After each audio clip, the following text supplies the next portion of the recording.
This is the only time of year I get to wear this jacket, so you're gonna humor me and I'm gonna wear this. It turns out, when you take out a loan to get a chapel and a band and promise that you're gonna watch nothing but good movies, and then immediately after that you watch Bloody New Year, the bank's not happy. We don't have colored lighting in this video, we don't have a chapel, and I'm out $60,000, which I already didn't have, hence the loan. So we're gonna talk about Terrifier 2 today, because I need to talk about something I hate. I decided to rewatch Terrifier 2, mainly because I feel like I'm too hard on it, and I just wanted to get into my qualms with it and what my issues with it are. I think that's, if I can articulate my issues with it, it'll just kind of help you get a better understanding of why I don't vibe with it at all.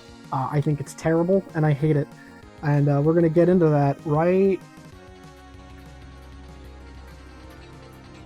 We're talking about Return of the Living Dead 3. I hinted at it enough. I mentioned it so many times. I've talked about it and referenced it so many times throughout this marathon with movies that weren't even zombie movies, or movies that were comparable or happened to be zombie movies. I have referenced this franchise, and specifically this third one, multiple times. I need to talk about it, okay? To bring everything full circle, Return of the Living Dead 3 is directed by Brian Usna. Brian Usna produced Dolls, which was the first video I did in this entire marathon. Brian Usna has also directed Society, which the less said on that movie, the better. In a positive way, watch Society. Bride of Reanimator, Beyond Reanimator, The Dentist, Necronomicon, Silent Night, Deadly Night 4, and Faust, Love of the Damned. Brian Usna has an eye for goop. All of his movies, and granted I've only seen, I think it might only be this one to be honest with you. No, this one in Society. I've only seen Society in this one. He has an eye for goop. He knows what is going to make a movie look gross and goopy and yucky, and this is no different. Every single effect in this movie is disgusting, especially the human mutilation that happens in it, the self-mutilation that happens in it, which we will get into. I can't show much of it, not because of how violent it is, but because of other issues we'll get into. So this movie stars J. Trevor Edmond.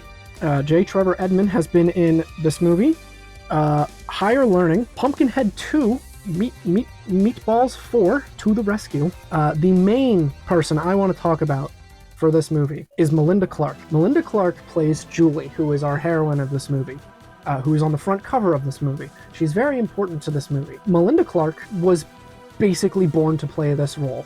She is absolutely stunning and perfect in this movie. That was my big takeaway the first time I saw this movie was, where do you find somebody like this who can make the act of slowly losing your humanity and turning into a zombie look so effortless to pull off and convey to an audience? She is absolutely perfect in this movie. I don't think anybody could have done it better. But Melinda Clarke, unfortunately, has not been in a whole lot of things, which is just, it's a blessing and a curse, right? Because she's born for this role. But I wish she was in more things, because she clearly from this is so just immensely talented. She was in Spawn, The Animatrix, that's really about it. MulhollandFalls.com for Murder, but that's really the only thing worth mentioning. But yeah, I will get into this now.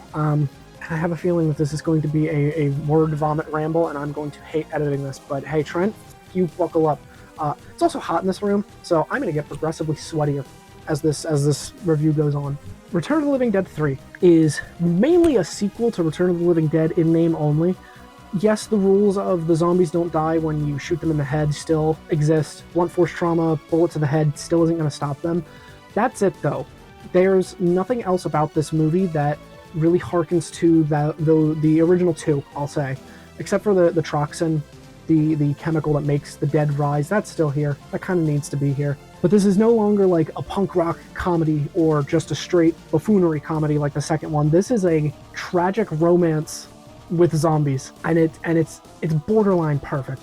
The movie is about two kids who are in a relationship. Julie kind of has like this weird obsession with death and things kind of the macabre. Kurt is kind of just like straight-laced all-American boy. He wants to be a drummer in a band. He's never played the drums in his life before, but goddammit, that's his dream, so go for it. It'll work out great. Look at how far Ringo got.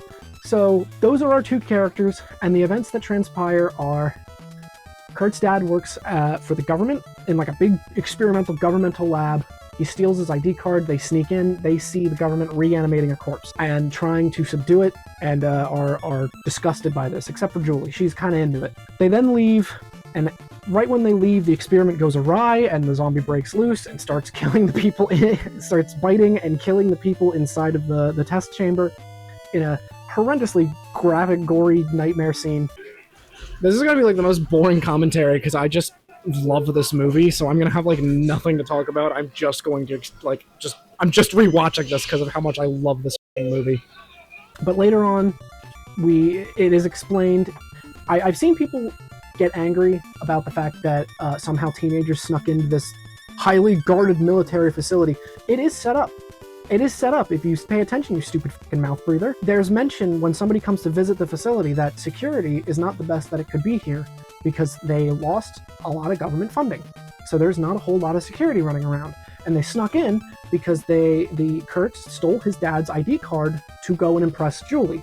It's all set up there, and while, yeah, it's still probably highly illogical that they would be able to get onto a military base, it's also said later that they've been stationed in this city for 6 months, and everyone around the base knows Kurt because his dad is like the top leading science dude at the base. So they all respect his dad, and therefore all know his son and respect his son well enough. So he's able to kind of come and go on that base as he pleases. Because of that experiment being a failure, Kurt's dad tells him that he's kicked off the project, he's being stationed to Oklahoma City now, which means they gotta move. Kurt does not want to move. He's finally been here long enough to make friends, and he has a girlfriend, and he does not want to leave. So he just tells his dad straight up to fuck off, and he leaves. Him and Julie leave on their motorcycle, and they're giggling, and they're having a great time about what the future holds for them, when they crash the motorcycle, and Julie goes flying into a telephone pole and dies. And now our main theme of this movie is grief. Like, the main thing of this movie is all an allegory for learning to let go. Learning to let go when someone passes and move on, because that would have stopped all of this. Kurt, seeing that his girlfriend is dead, thinks the only thing that he can do is take her to that military base, use the Troxin on her, bring her back from the dead. He does this, and what I find so engaging and interesting about this movie and how it's handled, because I feel like another movie in a different person's hands, I feel like this could have been a nightmare, but it's still Julie when she wakes up. She's not a zombie, by definition she is, but she's not like a brainless zombie. She's still Julie. And now through Julie's eyes and how she's talking, we get to slowly experience like what coming back from the dead is like. Her heart is not beating, there's no blood circulation, rigor mortis has set in, and she's still moving because she complains about her hands and neck and everything being stiff and hurting, and she's hungry. And there's a scene where they go take her to like a mini mart, like a gas station or whatever, and she's immediately lunges for the tasty cakes, which that might be why you didn't try anything else. Like, you don't know. Maybe the snowballs just sucked, but she lunges for that. Can't eat them. She doesn't like them. It makes her throw up. During that, we get into a little scuffle with a gang, and they end up accidentally shooting one of the clerks, who Julie uncontrollably eats him, which she knows that she has a taste for blood now, because as they were leaving the store from the gang member threw an arm in her face to like back her head off or like smack her head against something, and she took a chunk out of his arm. So she now knows she has a taste for blood, and they're driving the guy, the owner of the store who got shot, to a hospital, and he ends up getting shot by a cop, and she lunges on the opportunity to eat him. Kurt has this like awesome slow realization throughout the whole movie where he is so desperate in trying to cling to the Julie that was there before, to cling to how things used to be, when it can never be like that anymore. Julie has changed too much. She is literally dead. She literally died and now is eating a person in front of him, and yet he is so desperate for there to be another answer to this. There needs to be another way for this to work out. Like, there has to be a simpler answer than she just has to eat people.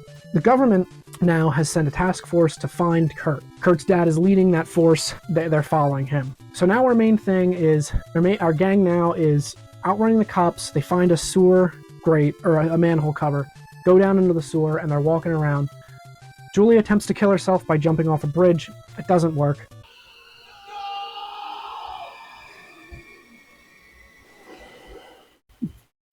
Very, very obvious dummy. But it's fine. This movie's perfect. I don't care. But we meet the best character, and they call him Riverman. And it's just a homeless guy who lives in the sewers. He's awesome.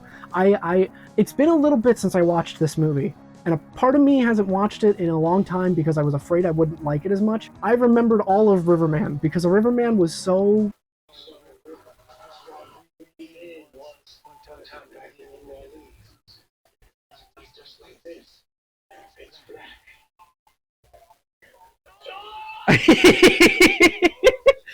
I loved him the first time I watched this, and every subsequent viewing afterwards, I loved Riverman, because Riverman is just a homeless guy that just wants to help people, and that's it.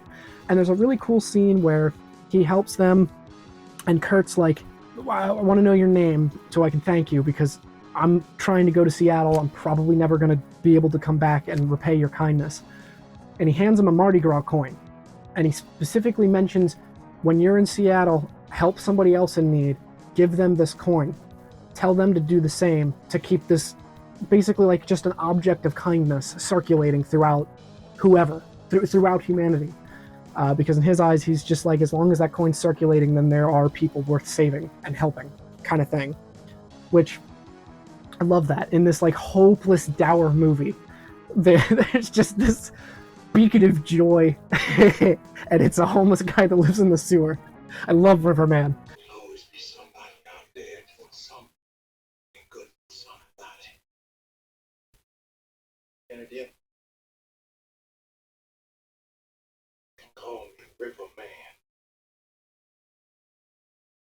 God, he's awesome. The gang finds Julie and Kurt. Julie, throughout all of this, has started to figure out a way to kind of numb the hunger. Pain. She figures out that if she just kind of like stabs her fingers, or like there's a part where she takes a spring and it's just like twisting it through her arm, the pain she experiences helps to dull the hunger. Ugh. Ugh.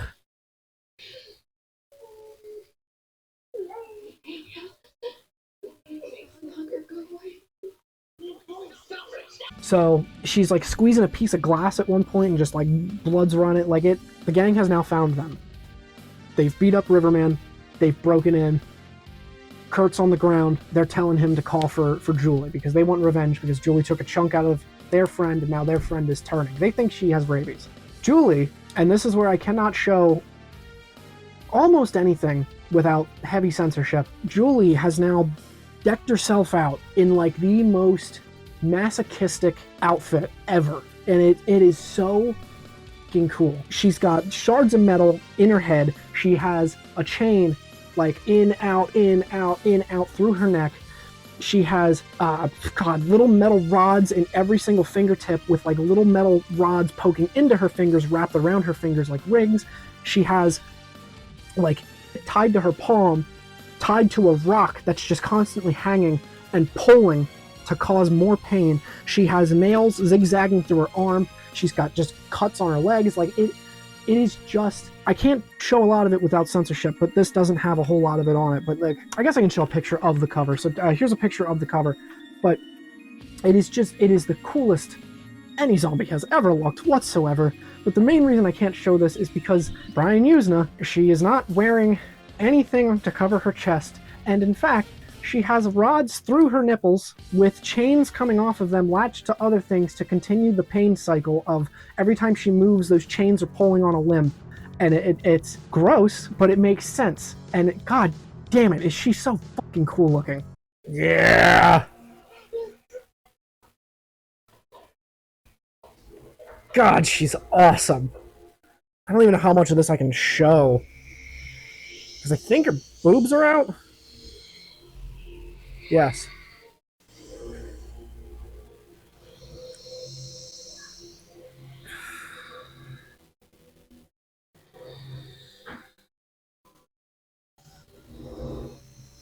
God.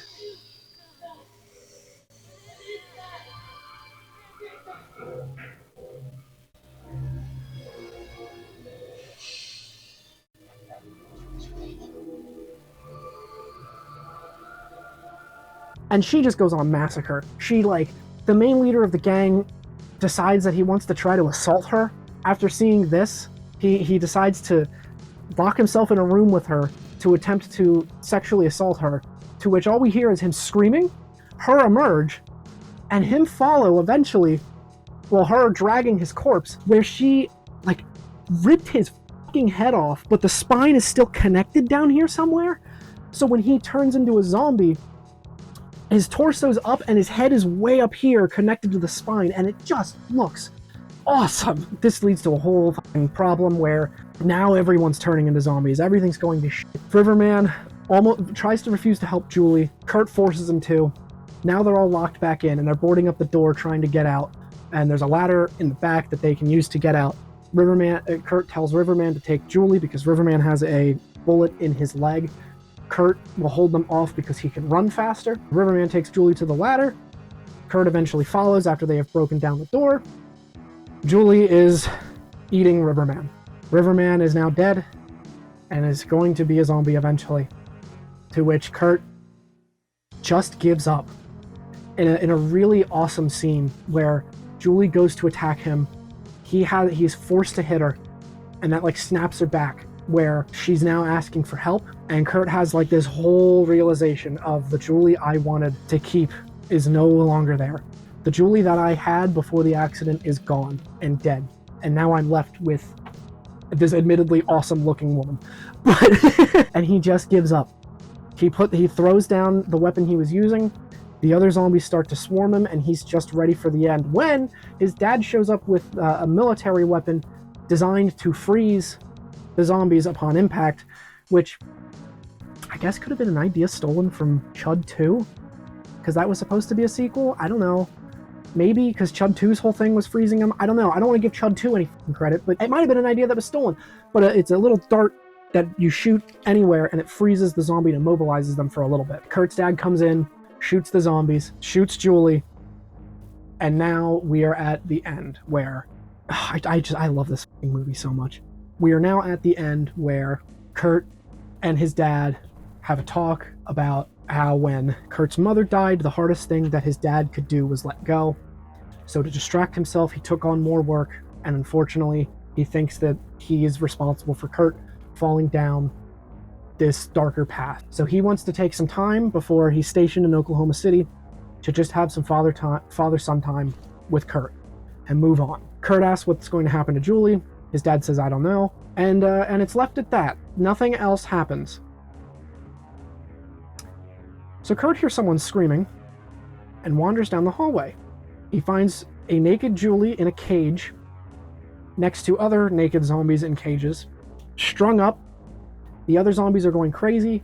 Julie still has a little bit of her humanity left and is just horrified at what has become of her and at where she's at. Kurt, who was ready to let go, can no longer let go seeing Julie like this and frees her. In doing so, there was another governmental plan when the initial plan fell through at the beginning of the movie to put bionic suits on these zombies, basically. They wanted to design them for war, that you could just throw these down in the battlefield, they would just mindlessly eat the enemy, and then you could control them with these bullets and or the suit where you could, like, lock it, and they would just be stuck. That was the idea. Riverman is the first test subject of the prototype, and it's horrible to watch that shit get done to him. But Riverman breaks free, he attacks. Riverman gets f***ed up during this fight. Like, more so than, I mean, he's already dead, but he just gets f***ed up during this final bit, and it feels horrible. I think one of my favorite bits from this whole thing is Kurt pleading to Riverman to help him, and then whipping out the Mardi Gras coin and asking if he remembers this. If you help me, take it back or whatever.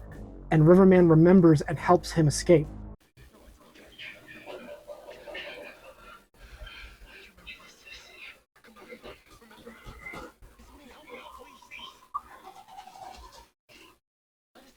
I love that there's like consciousness in these zombies. Like it introduces the fact that these zombies kind of remember who they used to be. Oh Christ! Which again, I feel like if done by any other writer or any other movie, would have been the zombies having any humanity whatsoever would have been tacky and dumb. But there's something about the way this movie does it that is so, I don't know, good, great, amazing. Riverman helps him. A bunch of the zombies get free. Now Kurt and Julie are trying to get out, and in the process, Kurt gets bit. Not by Julie, but by a different zombie, protecting Julie. A zombie lunged at Julie, he threw his arm in front, and got bit. So now, with Kurt seeing what has happened to Julie, he knows what is coming to him. So, his dad finds Kurt, his dad tells him we gotta leave. Kurt says it's too late for him. Him and Julie wander to the incinerator, and turn that bitch on and stand there and burn to death in one last embrace. And that's the end of our movie. I think this is the best sequel to Return of the Living Dead. I not only think that, I think this is one of the best zombie movies ever made. I genuinely believe that. I adore this movie so much. It totally could come down to when I saw it and life experience or whatever, however you want to, blah, blah. I don't care.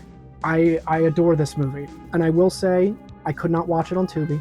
This is the one time I did not watch it on Tubi. I did watch this Blu-ray, and all the footage you're seeing is from this Blu-ray because the Tubi version would not record. So I set up a whole daisy chain of HDMI cables and splitters and whatever else to get this recorded, but it worked. So that's what we did.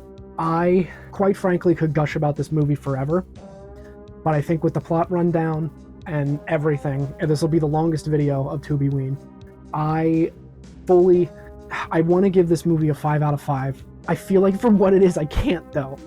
It's a 5 out of 5 in my heart, but it's a 4.5, and I don't really have a reason as to where that half point goes. Yeah, it's a 5 out of 5. I love this movie. It's my favorite zombie movie. It really could go either way, honestly, with which one is better to me, this one or the original. I don't know. All I know is that this, for a long time, was an underrated, sequel. No one really talked about this too much, and a couple years ago it got a Blu-ray. I hopped right on that immediately. I adore this movie. So I'm happy I got to gush about this movie for almost a half hour, and thank you everyone for watching Tubiween. This has been a nightmare behind the scenes, but I'm glad I've got it done. So with that, I'm going to take this sweaty, hot leather coat off. You know what? Maybe we'll do this next year with some other streaming service. Or we won't, because I'm thinking I'm going to cancel every other streaming service ever because they cost too much. But Tubi doesn't cost anything, actually. So maybe we will do this next year. We'll see. We'll see where I'm at. Maybe I'm dead. Who knows? I am going to, within the coming days, I don't know when, I'm going to make a video of every single Tubiween video from worst movie to best movie. So it's going to be out of order. It's not going to be in the daily order. It's going to be in a list order of like the worst movies to the best movies, just because I think that would be interesting, and also kind of cool just to have like one long video. And of course, if you want to watch everything in order, the playlist is there. That's gonna be it. Yeah. So thanks. I'm going to enjoy my Halloween party with the boys and get horrendously drunk and forget about what a nightmare this year has been so far. So thank you, and I'll see you next year, probably, maybe. Hopefully I'll make some other videos in between then. I don't know. This year's been terrible. I've only made like 2 videos. This is me making up for not doing anything. Here's 31 videos in 1 month. Fuck you. But yeah, hopefully I'll make some other stuff in between then. But if not, see you next year.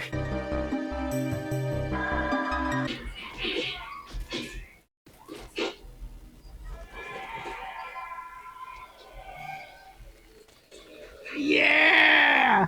Yeah!